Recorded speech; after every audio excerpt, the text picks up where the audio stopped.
चलिए आज के क्लास में हम लोग देखने जा रहे हैं कि ऑप्टिक्स का ये चैप्टर है लेंस के बारे में। द रे ऑप्टिक्स से ये हम लोग पार्ट हम लोग देखने जा रहे हैं कि लेंस एक्चुअली है क्या। तो देखिए लोअर क्लास में भी हम लोग पढ़े हैं कि लेंस जो यूज होता है चश्मा में, कैमरा में, तो ही आज हम लोग लेंस के बारे में चर्चा करेंगे। तो देखिए लेंस मुख्य तो दो प्रकार के होते हैं। लेंस का परिभाषा हम लोग जब देखेंगे तब कैसे देखेंगे कि लेंस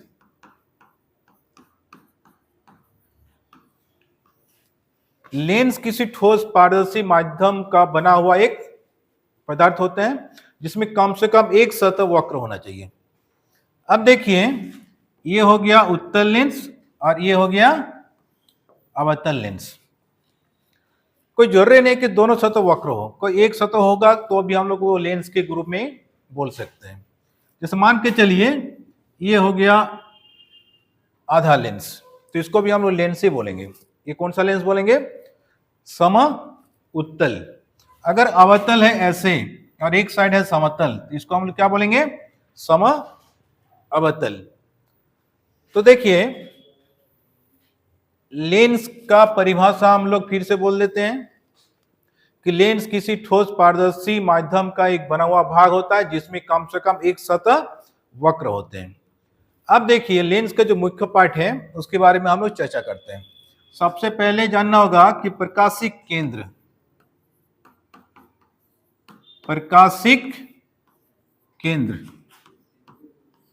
इसको हम लोग इंग्लिश में बोलते हैं ऑप्टिकल सेंटर। इसको सी या ओ से डिनोट करते हैं। अब देखिए प्रकाशिक केंद्र है क्या। कोई भी लेंस लीजिए, चाहे उत्तल चाहे अवतल, अगर लेंस का वो मध्य बिंदु जहां से प्रकाश अविचलित गुजर जाए, अविचलित बोले तो कि जिधर से भी लाइट आएगा और सीधा पास हो जाएगा, ये मोड़ेगा नहीं, तो इस मिडिल पॉइंट को हम लोग किस नाम से जानेंगे? Optical centre. मान के चलिए एक्स वाई कोई एक लेंस है, तो ये मिडिल पॉइंट को हम लोग क्या कहेंगे? Optical centre. अगर ऊपर से लाइट आएगा तो लाइट मुड़ जाएगा, नीचे से लाइट आएगा तो भी लाइट मुड़ जाएगा, लेकिन मिडिल से होगा तो सीधा पास हो जाएगा। अब अवतल में भी वही हाल है। अवतल में क्या देखेंगे कि वो मध्यम बिंदु जहां से प्रकाश अविचलित गुजर जाए। देखिए जिधर से भी लाइट आएगा मिडिल पॉइंट से देखिए सीधा गुजर रहा है, कहीं मोड़ेगा नहीं, तो ये मिडिल पॉइंट को हम लोग क्या कहेंगे? प्रकाशिक केंद्र, ऑप्टिकल सेंटर। इसको हम लोग किस नाम से जानेंगे? या ओ से डिनोट करिए या तो सी से करिए, ऑप्टिकल सेंटर। अब देखिए लेंस में लाइट किधर मुड़ता है। सबसे पहले आ जाइए प्रिज्म में। जैसे मान के चलिए एक उत्तल लेंस है, अगर लाइट इधर से आया तो ऊपर जाएगा कि नीचे जाएगा, हम लोग कैसे पता करेंगे? इसको चेक करने के लिए देखिए देखना होगा प्रिज्म में। मान के चलिए एक प्रिज्म है और प्रिज्म में देखना होगा प्रकाश का अपवर्तन। प्रकाश का अपवर्तन हम लोग क्या देखे थे? मान के चलिए इधर से किरण आया, ये पास होना चाहता सीधा, लेकिन सीधा तो नहीं होगा, तो क्या होगा?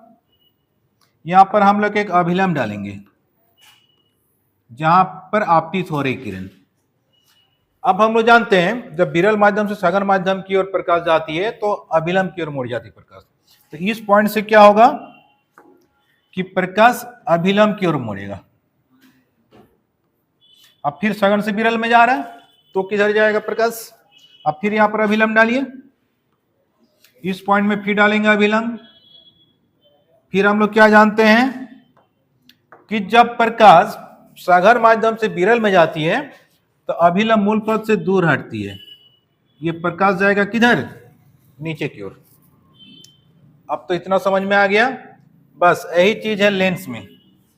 अब देखिए ये लेंस अगर आधा कर दी जाए तो देखिए ये प्रिज्म की तरह दिख रहा है, तो ये लाइट किधर मुड़ा? ये प्रिज्म के आधार की ओर मुड़ा। तो यहां पर भी यही हाल है, जिधर से लाइट जाएगा वो आधार की ओर मुड़ेगा। अगर प्रिज्म की तरह ऐसे कर दे लेंस को, इधर से लाइट आया ये आधार की ओर मुड़ेगा। बस यही है कॉन्सेप्ट कि लाइट किधर मुड़ेगा, इतना समझ में आ गया। अब अवतल वाला में दिखाते हैं। अवतल लेंस में देखिए, ये लेंस को आधा करिए, इसको आधा करेंगे तो क्या होगा, किरण इधर से आया, इधर से ऊपर जाएगा कि नीचे जाएगा, आप लोग खुद बोलिए, जो कि इस साइड जाएगा। क्यों कि ये चौड़ाई में कम है, ये चौड़ाई में ज्यादा है, तो ये हो जाएगा आधा, समझे। जिस कारण इधर से लाइट आएगा तो मोड़ेगा इधर, क्यों, जो कि इसकी तुलना में चौड़ा, जिस कारण ये हो जाएगा आधा। इतना तो समझ में आ गया। अब चलते हैं कि मुख्य फोकस क्या है, लेंस की मुख्य फोकस। तो चलते हैं लेंस की मुख्य फोकस।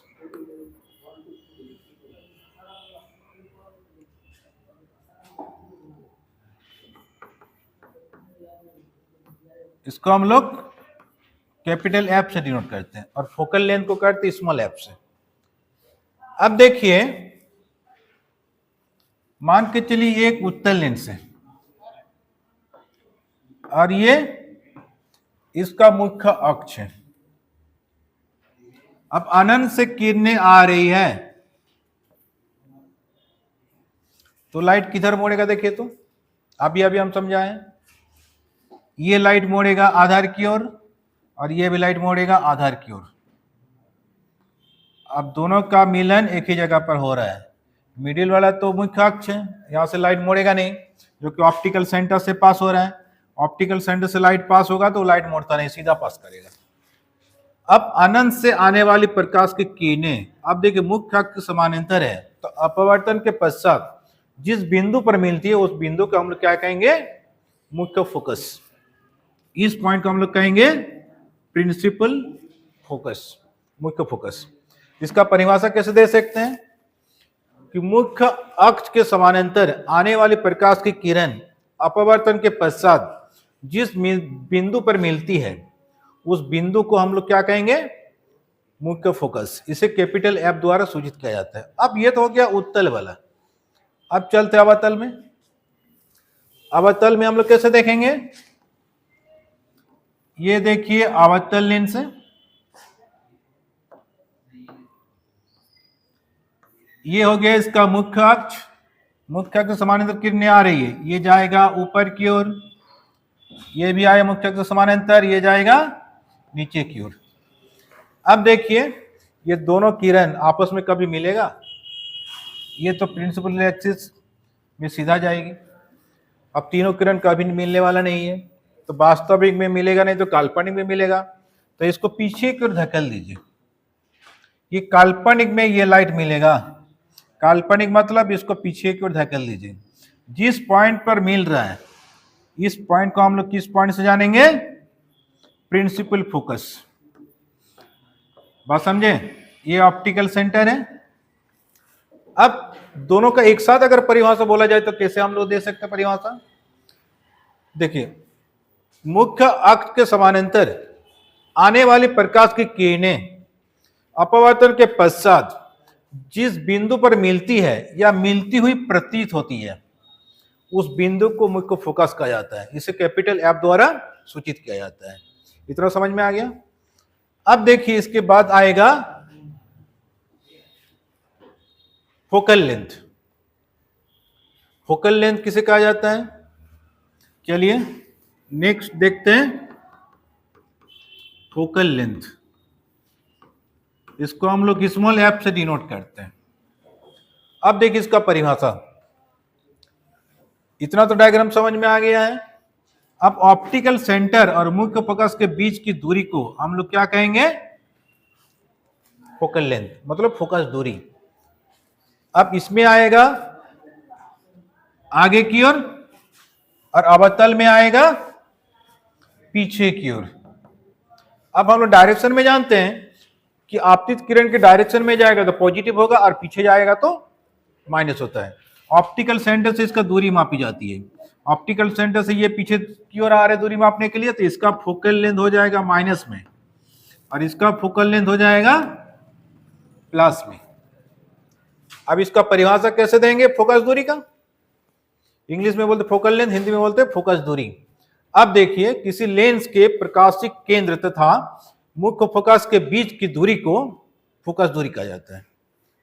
अब उत्तल के लिए हो गया पॉजिटिव और अवतल के हो गया नेगेटिव। बस यही है इसका डायरेक्शन। अब इसके आगे जो टॉपिक आता है वो होता है लेंस की शक्ति। लेंस की शक्ति, power of lens, power of lens. अब देखिए इसे हम लोग P से डिनोट करते हैं पावर ऑफ लेंस को। अब इसका परिभाषा हम लोग कैसे देंगे? फोकस दूरी तो पढ़ लिए कि फोकस दूरी के व्युत्क्रम को ही हम लोग कहते हैं लेंस की शक्ति। मतलब क्या आएगा? P = 1/f। ये आएगा मीटर में, ये आएगा मीटर में। इसका परिभाषा कैसे देंगे कि लेंस के फोकस दूरी के व्युत्क्रम को लेंस की शक्ति कहा जाता है।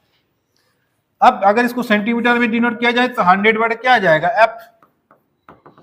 ये आ जाएगा सेंटीमीटर में। बस यही था लेंस की शक्ति। अब इसका एसआई मात्रा क्या आएगा? एसआई मात्रा का डायोप्टर। लेंस की शक्ति का एसआई मात्रा आएगा डायोप्टर। इसको हम लोग कैपिटल डी से डिनोट करते हैं। बस यही वाला ऑब्जेक्टिव के लिए वेरी वेरी इंपॉर्टेंट। ये बोर्ड लेवल में यही वाला बार बार पूछा जाता है कि लेंस की शक्ति का एसआई मात्रा क्या है? तो क्या है? डायोप्टर। आप लोग ये लोअर क्लास में भी पढ़े हैं। अब इतना तो समझ में आ गया। अब इसके आगे जो पार्ट आएगा वो हम लोग नेक्स्ट वीडियो में चर्चा करेंगे। तो चलिए आज का क्लास इतना ही।